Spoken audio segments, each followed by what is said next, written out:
I married Joan. What a girl, what a world, what a life. Oh, I married Joan. What a mind, love is blind, what a wife. Joan Davis with Jim Backus in I married Joan.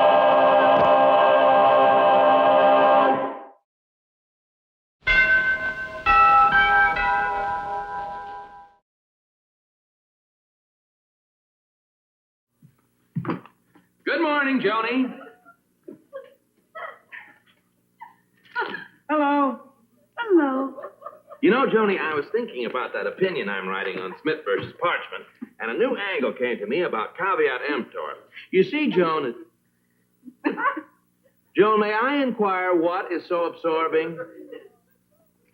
The blonde vanished. She struck again.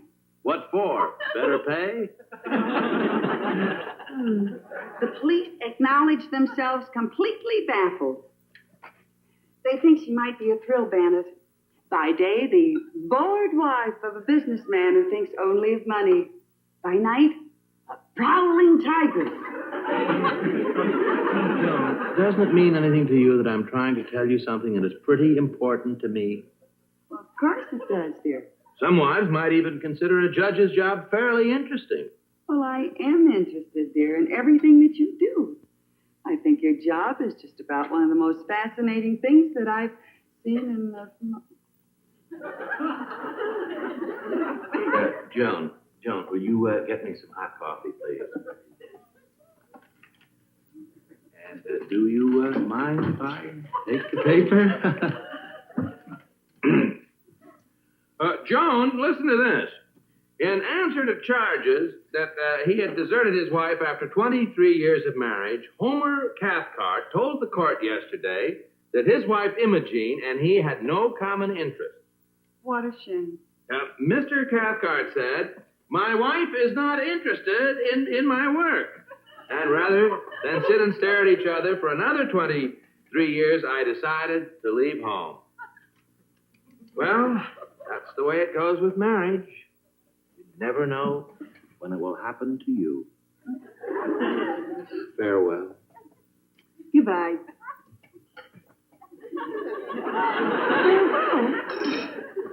Brad.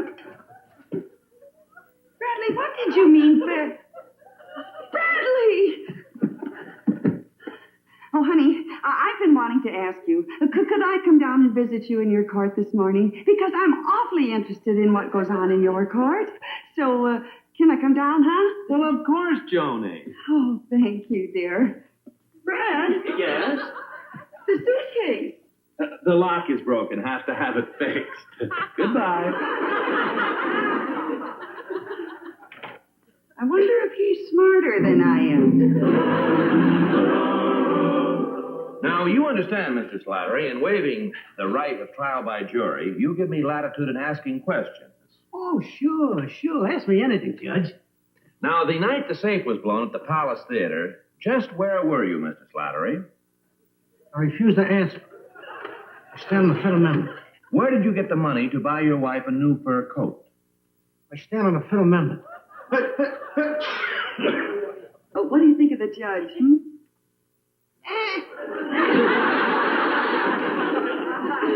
Don't you think he's real dignified and real smart?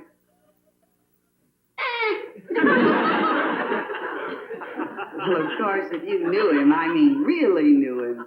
He's a judge, ain't he? You know one, you know 'em all. Of course, I'm not one to brag, but as long as you ask me, I'm Mrs. Judge Bradley Stevens. That's your husband up there? That's right, the one on the left. That's my husband, the one on the right. Oh, Mrs. Rocky Slattery, so happy to know you. And now, if you'll excuse me, I'd like to get a cup of coffee. Gee, I'm sorry, but don't you worry about your husband, because my husband is very fair. Fair. Some fair. Them judges is all alike. Poor Rocky. No, you just don't understand it. Listen, do you mind if I join you for coffee? Why not? It's a free country. So like I've been saying, all I know is he wants to send my poor Rocky up. A nice, kind man wouldn't do a nasty thing like that. Well, that's because he doesn't understand Rocky like we do. Nobody's told him. Now, if you were to talk to him like you talk to me... Talk to him? How am I going to talk to him? I was a witness for Rocky, but he wouldn't listen. Them judges never listen to nobody. Listen, you come to dinner tonight, and we'll both talk to him. Oh, swell, honey. Oh, well, we better get back to court. Yeah. Hiya, Joni. Welcome home, Brad. Girl, yeah. Come here, darling. I want you to meet... Mrs. Slattery, what are you doing here? I stand on the Fifth Amendment.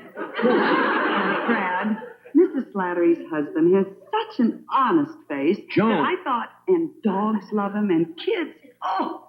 Joan, when a judge has a verdict under advisement, to discuss it with anyone is prejudicial error, and he might be forced to disqualify himself.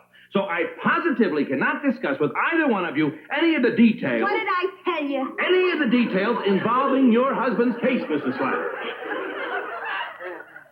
I invited Mrs. Slattery to dinner. Then I suggest that we eat. Mrs. Slattery? Thanks. The judge?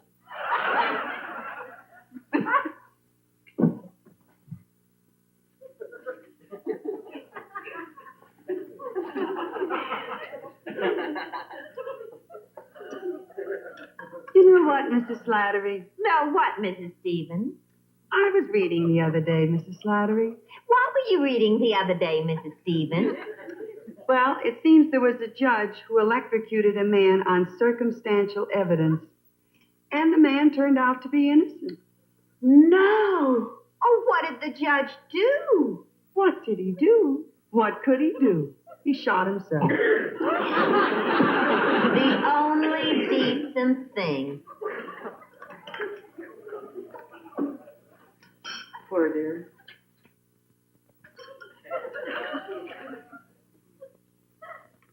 I think I better send in the heavy artillery.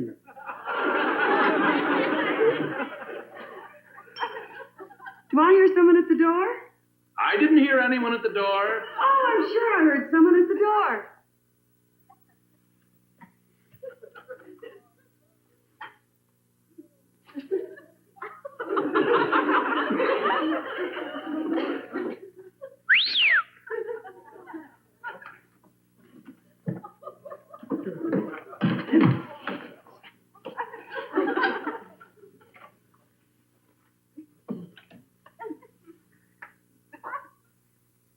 Dear Mother, when are you coming home to give us our meager meal of milk and crackers? Good snake, kid. Your mother's over there.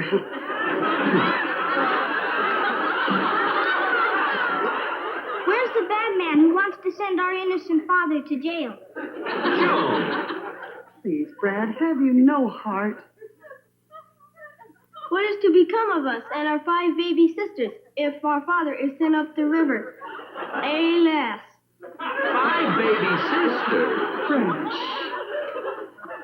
And what have you to say, my manly little man? Well, Mrs. Stevens, if I can't remember my line, will you give me the 50 cents anyways? Cute little tyke. Joan, it's perfectly obvious these kids are all phonies. Well, maybe this one is, but what about Mrs. Slattery's other 4 children? 3 children?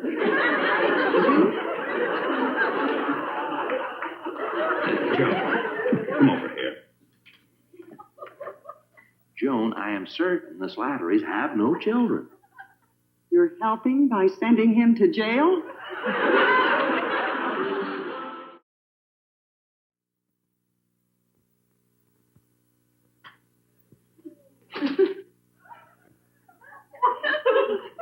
Gee, I wonder if I can make Brad think I might be the blonde bandit. Just with circumstantial evidence. He's pretty smart. But I've got to make him believe it. Otherwise, he may send Rocky to prison. An innocent man. And Brad'd never get over it. Not with his conscience.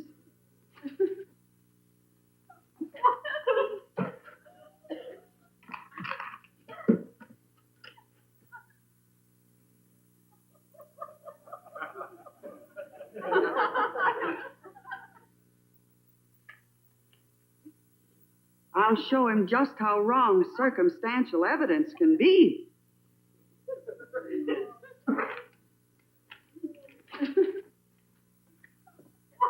Hello, Joni. Oh, hello, dear. Lunch is all ready for you. Sit right down. Thought you might like to read the paper while you were eating. Oh, thank you, dear. See anything interesting? No? Brad, the headlines. Blonde Bandit still at large. She could be anybody, even the wife of a judge. All they'd need to prove who she is some circumstantial evidence. Joan, please. All right. Go and eat your lunch, dear. Oh, Sam, I've got a surprise for you. After you finish your lunch, be sure and smoke a cigar. I got some new ones. Put them right in the humidor here. Fine. Well, I guess I better go and straighten up in the kitchen. Got to go out on a job. I mean, the club meeting with the girls, you know. You don't mind, dear. No, fine.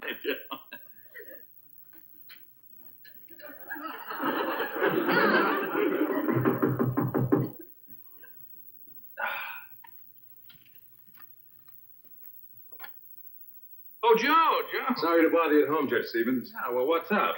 Well, we have to get this bench warrant out right away. We have to pick up a character before we can leave town. Oh, well, make yourself comfortable. Here, you want to read the paper? Oh, thanks, Judge. What do you think of this blonde bandit stuff? Oh, that's newspaper stuff. I'd sure like to capture her. $5,000 reward, dead or alive. Could be some society dame, huh? No, Joe, I doubt it. Listen, I'll fix this up in my study, and I'll be right back. No hurry, Judge. Take your time.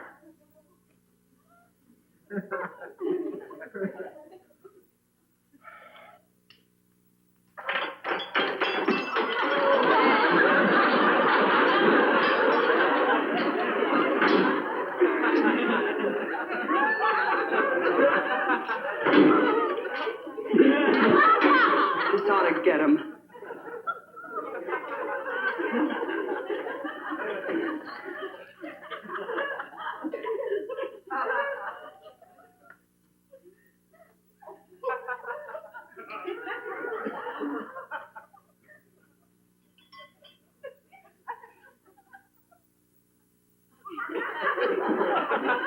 Hey, do you know what happened to the...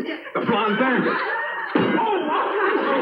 I'm not the blonde bandit. Oh, you're the blonde bandit. No, honest, I'm not. There's a $5,000 reward for you, dead or alive, and it's all No, mine. see me, it's not me. Don't try to get away.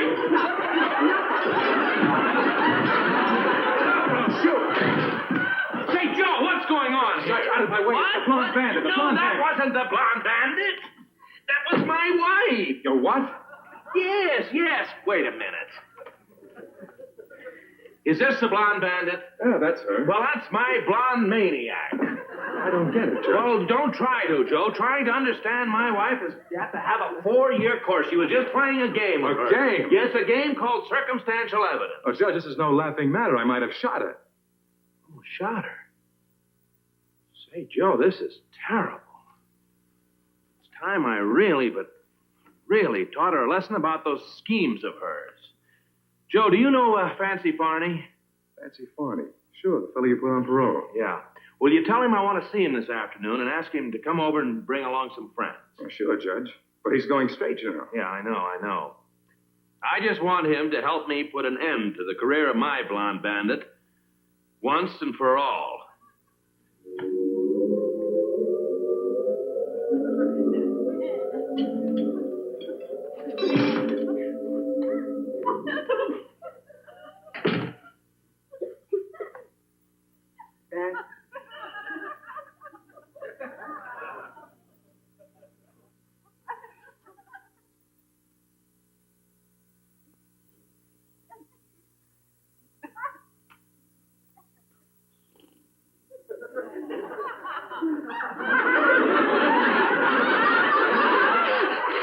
Who are you?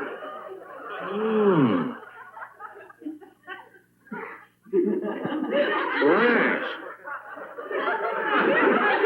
Real class. Well, what do you want? Farney's her name, Blondie. Fancy Farney. The organization sent me. Oh, well, I belong to enough clubs already. Believe me, with the dues now, you... It ain't that kind of an organization. The boys don't like you working alone. We got a closed shop in this town. If you want to work, you gotta belong to the organization.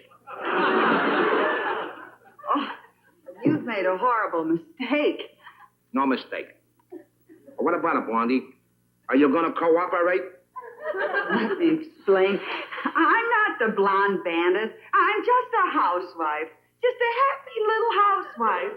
Happy. Oh, yeah? Mr. Fancy, you don't understand. Now, look, here's the first thing the organization wants. Half of that hot ice you got stashed away here. Oh, is that what you want? Well, listen, these aren't real jewels. They're just paste. Don't give me that, sister. The blonde bandit ain't hoisting no phony ice. Eh? No, she ain't. I'll tell you what, Fancy. If I split half of the jewels with you, will you leave then? Will you? Will you go? Well, for the time being, anyhow. Okay. Now, here's the necklace for you. And a necklace for me.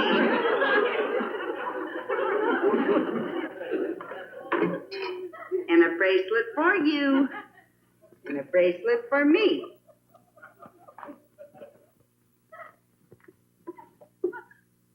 And a tiara for you. And a tiara for me.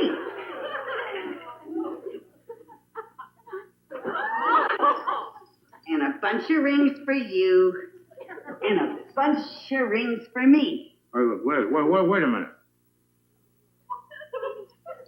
We better count them. One for you, one for me, and one for you, and one for me, and one for you, and one for me, and one for you, and one for me, and one for you, and one for you.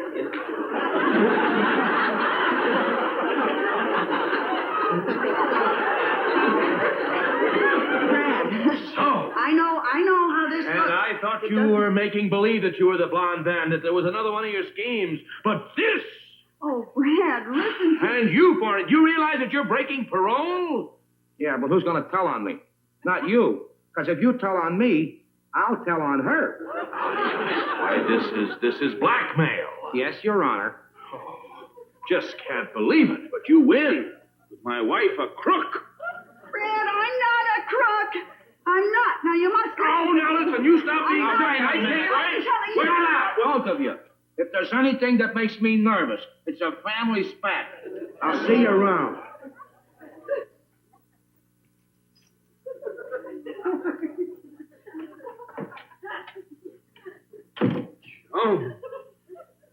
Joan, I just can't believe this. My own wife, a criminal, consorting with other criminals. But, Brad, it isn't This true. may have been going on for years. I go to court every day, work like a loyal husband. I don't know what's going on here.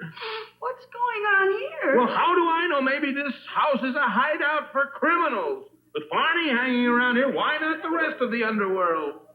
I'm not going to listen to this anymore, Judge Bradley Stevens. I'm going to bed. But, Joni...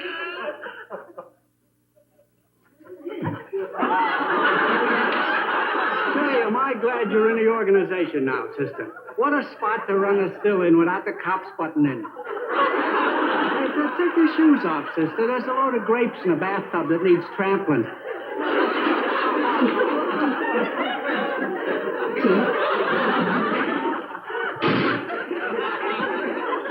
Honey, I thought you were going to bed. I'm not sleepy anymore, Brad. I changed my mind. Look, I'm just wide awake. Oh, look, honey, I'm sorry I was so hard on you. I really didn't mean it when I said this was probably a hangout for the underworld. My little girl couldn't be a criminal, so just forget all about it, huh? Well, I think I'll go to bed. Don't go in there. Well, why not? Well, it's too early to go to sleep, darling. I tell you what, it's such a lovely night out. Supposing we take a nice walk. That's very good to make you sleepy. Oh, yes. Well, wait a minute, dear. It's a little chilly. Don't you think you'd better get our coats? Or you... Yes, sister. Gotcha. $200 on Prince George in the third, Handy Annie, 100 across the board in the fifth. Oh, my gosh. Gotcha, lady. Oh, my gosh, in the fourth. How do you want to bet it?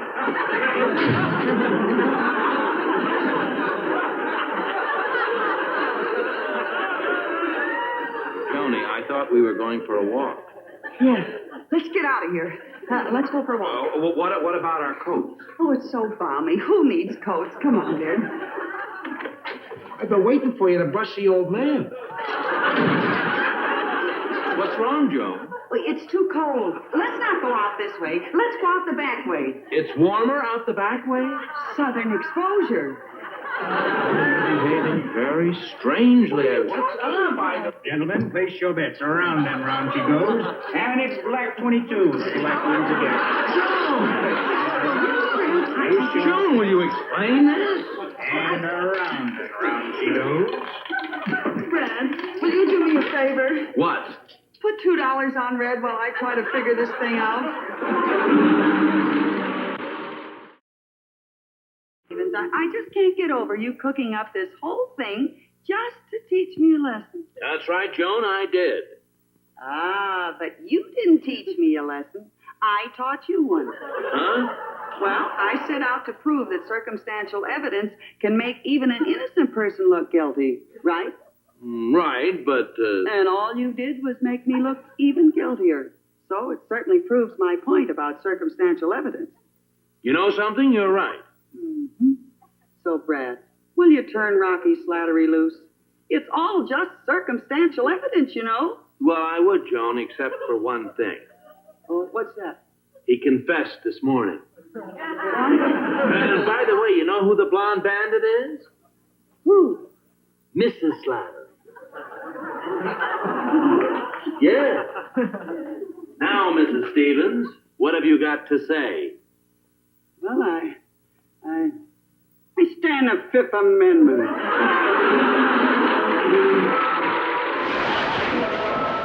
I married Joan. What a girl, what a world, what a life. Oh, I married Joan. What a mind, love is blind, what a wife.